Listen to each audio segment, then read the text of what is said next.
And here we are, once again, with the good old, you will own nothing and be happy. Obviously, minus the happy part. And in fact, you will own nothing but still be mandated to pay big corporations. You know what? Actually, forget about it. You're gonna own nothing, pay people for no reason, and be miserable. But don't worry about that too much, okay? Don't think about that. That's just the future every major corporation wants to push us in. That's just the future every world government wants to push us in. But don't worry, don't worry. Here's a tube of slop. How about that? A tube of slop. Are you... suddenly the world's a better place, huh? A tube of slop. Yeah. Needless to say, the modern world, well, something needs to happen. So it's already bad enough that we pretty much don't own our media and software. Once upon a time, physical media was kind of prevalent in the world, but that slowly faded away in favor of the convenience of digital formats. But that's also paved the road to corporations controlling our media libraries, the way we use software, resulting in users not owning really things that they buy, especially when it comes to digital products and gaming in particular. Whether a game stays in your library is solely dependent on a company's ability to render that service. If that company goes down, then, all of the content that they offer that's in your media library goes with it. And that is an incredibly optimistic view on the situation. Because the reality is, you still having access to that product is just kind of dependent on, are you playing ball with the giant company that currently is renting that thing to you? Are you perhaps maybe, being a bad person and breaking some of the rules that they have set, aka Visa card, MasterCard, and all of that? Maybe some of that is happening. And then you get to own nothing at all because you just broke rules. The company's still there, but, well, I'm sorry. You just broke their random arbitrary rules that they could get to set because, well, why honestly not at this point? Oh, what's the problem, right? What's the problem? Why is this so bad? You should be happy. So that's already bad enough. But now imagine a future where you don't even own things like PCs, because all of that stuff will now be based in the cloud. That seems to be the end game that a lot of corporations are trying to pursue, because, the normalization. We said this years ago. Stadia was not a disaster. It was just too early, sadly. Of that would be incredibly lucrative for corporations who can essentially ask people to rent out PCs for a subscription fee instead of owning their own PC that they can utilize however they want, on top of being able to exert control over how people utilize their computers that are now no longer personal, that are all owned by corporations who run servers from which people compute from. That is the ideal future for corporations who stand to make a lot of money if this is widely adopted. And that very much is the notion that Jeff Bezos, CEO of Amazon, presented, as detailed here by news outlet Windows Central,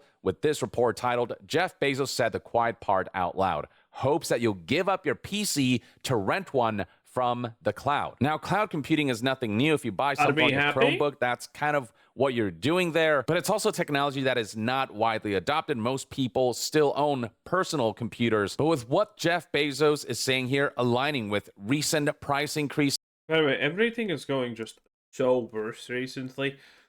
I think 2 days ago we had the announcement that the Tesla self-driving thing is not going to be a one-time purchase, but a monthly subscription, as everything in life is going to be a monthly subscription. It's absolutely...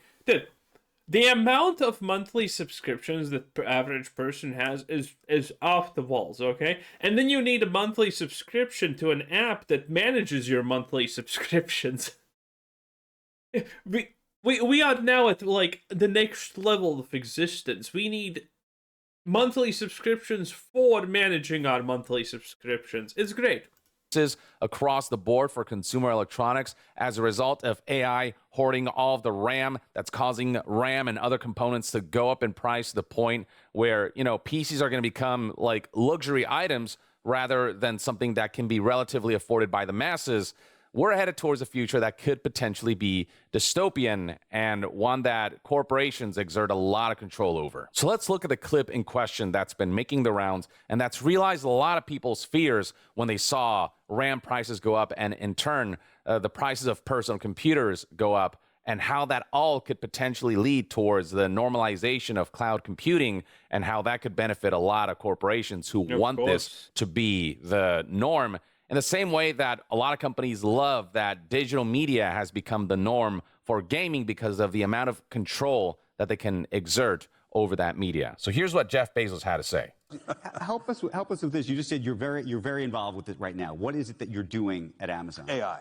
AI. Yeah, so I mean there are a few things, but it's 95% AI. And where do you think it's just so because we are literally. I absolutely love the idea that there are people out there, unironically, who look at Jeff Bezos and they're like, yeah, that's a person I can trust. Yeah, that's a person that understands the world. Bro, this is the guy who, during the unnamed times of the unknown illness, was literally photographed on his yacht while everyone around him was forced to wear a mask. Okay? It's just amazing. It is just something truly amazing. And some people are unironically thinking, yes, this multi-billionaire fucking Lex Luthor character, yeah, he's trustworthy. Yeah, actually, it's fine. It's amazing. It is amazing. Working on 1,000 applications internally. So AI, you have to remember, modern AI is a horizontal enabling layer. It can be used to improve everything. It will be in everything. This is most like electricity. I went to a brewery in Luxembourg many years ago now. In fact, this trip was one of the little tiny catalysts for the founding of AWS. And the brewery was 300 years old. This company making beer for 300 years. A lot of the oldest companies in the world are breweries, by the way. I don't know why this is. And they were very proud of their history, and they had a museum. And in that museum was an electric power generator, 100 years old. And because when they wanted to improve the efficiency of their brewery with electricity, there was no power grid. So they had to build their own power station. So they made their own electricity. And at that time, that's what everybody did. If a hotel wanted electricity, they had their own electric generator. And I looked at this and I thought, this is what computation is like today. Everybody has their own data center. And that's not going to last. It makes no sense. You're going to buy compute off the grid. That's AWS. We were doing it internally at Amazon for ourselves, and the APIs were created. That's a very interesting story in its own right. But this is, these kind of horizontal layers, like electricity and compute, and now artificial intelligence, they go everywhere. I guarantee you there is not a single application. By the way, this is such a stupid take. Because he's just showing you a single example of a situation where it doesn't make sense to actually own your own thing. Like, having your own power grid is not really... It's actually smart, but selling power to others who can't own the power grid is a little bit better, you see? And that's why that kind of worked out. Because everyone trying to specialize their own power grid is a little bit redundant, okay? But there are situations where this does not apply in the slightest. Cooking. Let's, for example, take cooking, okay? So, why isn't everyone only going to restaurants and eating out? Why do people still cook? It's the same argument, but obviously saying that everyone should stop cooking because other places are more efficient at cooking is kind of fucking stupid. But, it's not like Bezos cares about that. That you can think of that is not going to be made better by AI. Well, I disagree with that. We're already seeing games get worse as a result of the kind of misuse of AI, specifically generative AI. There's also the fact that plenty of people who've tried to use AI assistants like Microsoft's Windows Copilot have all said that like it's just not reliable, it doesn't do tasks as it's asked well, and often presents misinformation. There's also the fact that there's research showing that workers who have been forced to use AI for their workflow have found AI to be more impeding rather than beneficial. Not to say that there aren't good and beneficial uses of AI, but to say that every single thing that AI touches will be improved by it, it's just not true. And this is funny coming from Jeff Bezos, who's the CEO of Amazon, who recently put out AI dubs for anime that were, some of the worst trash Oh yeah, right. That also happened. you could possibly ever listen to. I mean, yeah, the banana fish stuff, bro. This is still better than your local activist translator or localizer or whatever you want to call those idiots. Damn it! Everyone's crowding into this tiny space. I need space to move. I said I need space! I read all your moves. I saw right through you. Skipper, no please! No, Skipper! Hey, stay with me. Come on, Skipper. Hey, What the we gotta hell? fight. Don't Didn't die see on this me, one, Skip. bud. Don't leave me, please. Uncanny and creepy and so Damn. negatively received that I don't know how Coca-Cola is still committing to AI as a tool for their marketing. There are some areas where he's not wrong. AI will kind of proliferate the world. It will kind of be everywhere. But, there are some good uses of it, like if you do machine learning to make certain processes better, but humans are still at the forefront of, certain processes, certain tasks, and artistry, then that's one thing. But generative Artistry, get out, okay? The average AI is so much better than the average artist. AI replacing art, taking stolen art, and then spitting out lazy artwork and outputs that are of lesser quality than what humans can produce, and replacing workers, and on top of all of the damage that it's doing to the environment, all of the deep There we go. A little bit of that communism spin, okay? That China money. Oh, and obviously the world. Think about global temperatures and shit. Also, oh god, man, Yang lasted a whole 7 minutes without any of the typical lefty talking points. Oh boy, I personally, boys, I applaud him. That is a new personal best for him. Okay. misinformation, so on and so forth.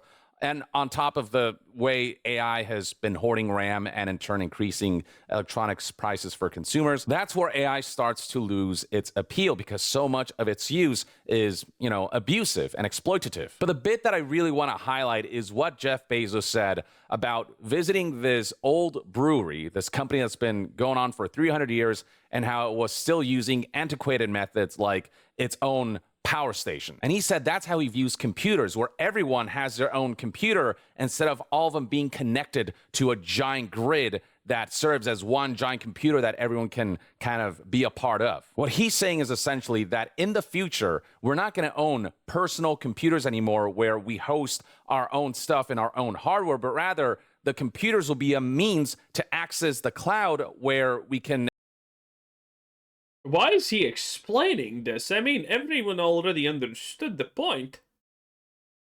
Young, please. Please, we understand. Why are you explaining this like it was something hard to figure out? essentially have all these major companies having giant servers that we will access as computers. And the way that when it comes to electricity, we don't own our individual power stations, but we're all part of this grid that all connects to, power plants and whatnot. That's how Jeff Bezos views the future of computing, where we're no longer going to own our computers, but rather access our computers via the cloud, hosted by companies like, say, Amazon, who will have the server infrastructure to be able to handle that kind of workload. And these kinds of corporations would love that because of the sheer amount of profit that they stand to make from this model. What he's proposing here is essentially the Stadiaification of computing. Stadia was a cloud service that essentially tried to take all of gaming into the cloud and try to present this as the future of gaming. But Stadia flopped pretty hard and it shut down not long after the inception of that service as a result of all of the drawbacks that are associated with cloud gaming and also cloud computing. The fact that you're so dependent on the internet, all of the input lag and the visual artifacting and whatnot that was very disadvantageous for gaming. Now, cloud has come a long way since, and I'm not someone who's entirely against the idea of cloud gaming and cloud computing, as long as it's just optional, as long as it's not something that's being tried to be pushed as the norm. If cloud acts as a companion to personal gaming, Have a giant company that has a product. Oh no, the company will surely not push this on their users. Surely no. I mean, surely not, right? Surely Google will not give you AI answers when you Google something first, okay? Surely that will never happen. I mean, how could we not trust the giant multi-millionaire dollar corporations that have forsaken all levels of social cohesion, humanity, and just the simple understanding what is right and what is wrong? How could we ever assume that something like that would ever happen? Crazy stuff, honestly. gaming and personal computing, then that's one thing. But if that becomes the only way to game and to compute, that shit is ass. In the same way that cloud gaming doesn't allow us to do what we want with the games that we buy and own, be it, modded and, do cheats and just do whatever we want with that software and what's housed within personal computers. Computers being entirely cloud-based would be, I think, catastrophic and would give us literally zero control over how we use computers. The kinds of personalizations we can do on our own personal computers, the greater degree of privacy we can have when it's just our own personal computer, the modifications we can make, all the additional things we can do that comes as an advantage as a result of us physically owning the thing that we buy instead of buying a subscription to access the thing that's being sold to us. Like, that's a huge privilege that corporations hope we're willing to give up. Now, I'd be less afraid of cloud computing becoming the norm. Okay, he called something privileged. Did you write that off the bingo list? I mean, the bingo list is insane. Rather than a companion to personal computing. If it wasn't for what. Okay, wait. Have we squelched out capitalism bad? I have a feeling Young has very explicitly already in this video said capitalism bad, obviously. But he hasn't really used the words I would like him to use to call capitalism evil and communism being the way of the future. What's happening right now with the prices of consumer electronics? I mean, we're looking at a situation where RAM prices that were once upon a time in the range of $300 are now closer to like $1,200, almost quadrupling. We've seen multiple companies announce that in the near future they'll be raising prices for components like RAM and GPUs and SSDs and whatnot. We've seen rumors that say that they're going to reduce RTX 50 GPU production by up to 40% in early 2026. That prices for GPUs will be increasing dramatically. Like, for example, an RTX. The irony that this is also an AI-generated picture. Wow. Talking about AI being bad while using AI-generated pictures is kind of funny.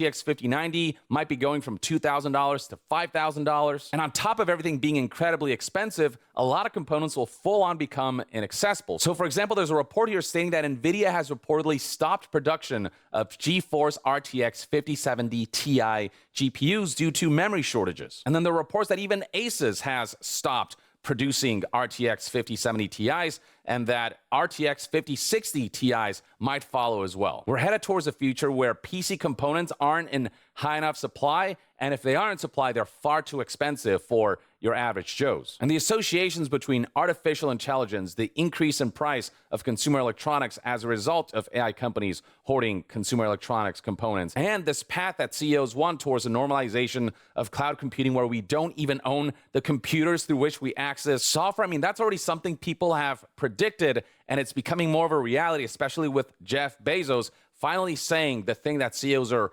dreaming of for the future out loud. So Bob Wolf here, for example, tweeted this back in December 17th, 2025, as the whole, DRAM inflation and shortage was going on, as we start to see reports of, GPU production being lowered as prices increase for them as well. Bob Wolf said this isn't just gaming that this AI bubble is impacting. It's going to be less and less viable for general consumers to have local computing power. When the AI bubble pops, all the computing power This is about gaming. Like, what the fuck do you think general consumers need computing power for? I'm sorry. The average general consumer needs a PC that's roughly not even as strong as 20 years ago an average PC was. Like, what the fuck do you think a general consumer uses PC for? To browse the internet. And typically not even on 50 different different tabs. They hardly know how to open a tab. Like, the general consumer is not gonna feel this, okay? The general consumer is gonna be absolutely swimming happy with a 20-year-old PC that's good. The gamers are the ones that are gonna experience the bad side effects of this. The general consumers don't even know what's happening. Will be cloud-based. Welcome to hell. Lo and behold, that's exactly what Jeff Bezos proposed as this whole RAM shortage and, price inflation for consumer electronics is happening. There's this belief that corporations will take advantage of the consumer electronics market going haywire and the massive inflation going on right now to justify cloud computing even more, because AI corporations who have hoarded all of the DRAM and all of these components for consumer electronics Again, can anyone explain to me why we switched to DRAM? have made consumer electronics so financially The name, not because DRAM is RAM.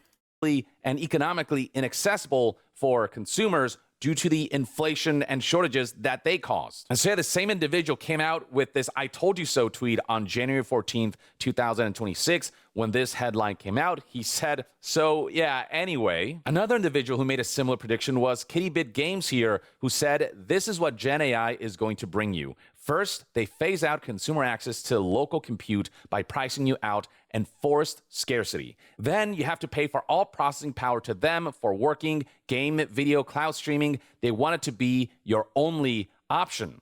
Then they will charge you by month, by hour, then by minute. Then they will monitor it all and censor it as they please, like Sony wants to do with PlayStation. Their terms of service will dictate it all, and without the power of choice, they won't care how you feel about it. Of course. If people don't have choice, then you're free to do whatever it was. What do you think about the insulin price in America, or broadcast? Bandwidth companies or broadcast companies? I don't know, internet companies. Everything's just a giant monopoly, and it's split amongst 2-3 players who don't even try to compete with each other because competition is bad, obviously. I mean, we have seen all of this before. We know the outcomes of it. Everyone wants to make it a monopoly because in a monopoly you don't have to worry about anything. And considering how many people who literally scam the average citizen or investors and corporations get pardoned nowadays, I mean, what is there to honestly lose? Okay? What is there to lose? Nothing. Probably absolutely nothing. In any case, that was Yongi Yair, 10 out of 10. Bye.